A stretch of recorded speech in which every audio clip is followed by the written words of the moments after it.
Krista. In the garage with Dale Earnhardt Jr., he was talking with crew chief Tony Uri Jr., director of competition, Doug Dukart, your engine guy, Scott Maxim. 200 cars up front, 200 cars in the garage. What happened? Well, I think we broke something in the valve train, probably a spring first. But we had a great car. We never have engine trouble. This is the first time I really had any.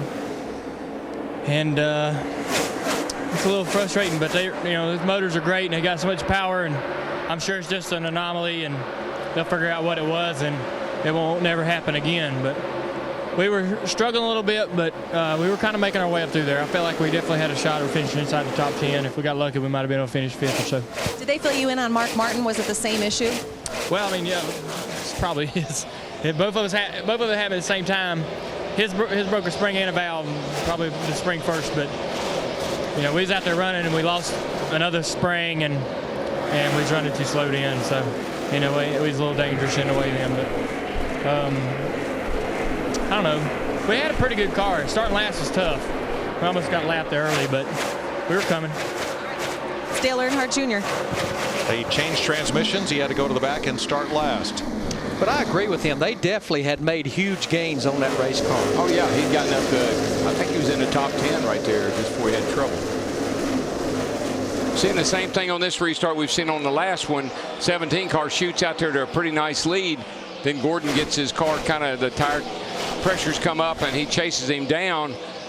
Maybe the only difference this time is that green car back there that's lurking. I'm watching mid-pack, Darrell. Now here's a couple of good battles. This one, Kurt Busch and Denny Hamlin for 4th place. Hamlin is Kyle Busch's teammate at Joe Gibbs Racing in that Toyota. And a little further back behind Jimmy Johnson in 7th, Tony Stewart and Brian Vickers. There's the Old Spice car of Stewart, trying to make his way back up toward the front. I think the 2 cars that really impressed me the most tonight for the run he's had. But remember, too, Penske is the only Dodge team, I think, Larry, correct me if I'm wrong, that's running the new Dodge engine here this weekend. To my knowledge, they are their whole group, Strimmy, Sam Hornish Jr., and Kurt Busch.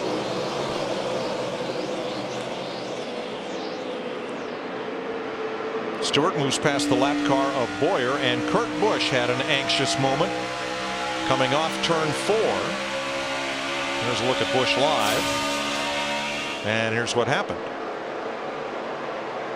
Car just stepped out with him, late exit of turn 4. That's that push loose thing. You got a lot of wheel in it, under power, and all of a sudden the front digs in and the back snaps around.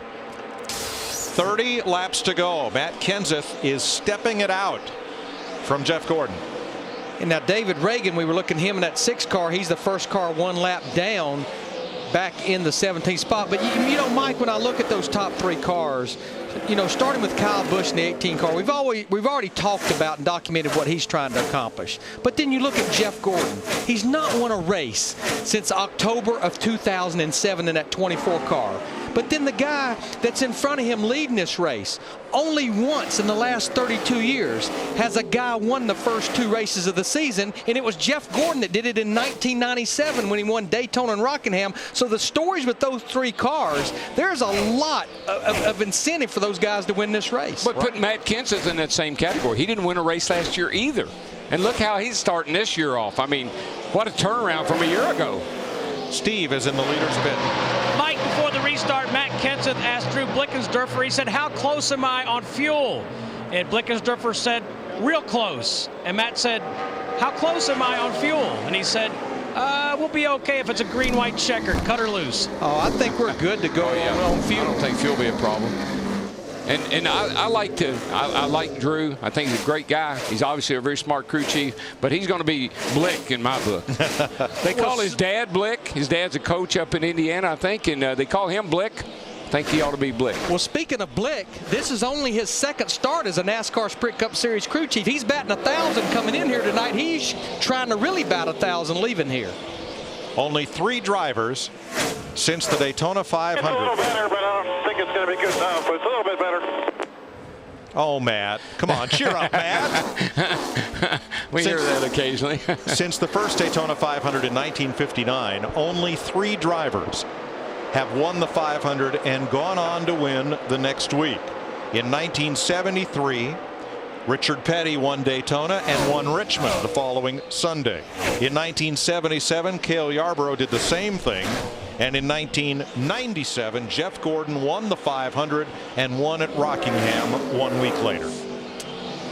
Well, that's kind of interesting.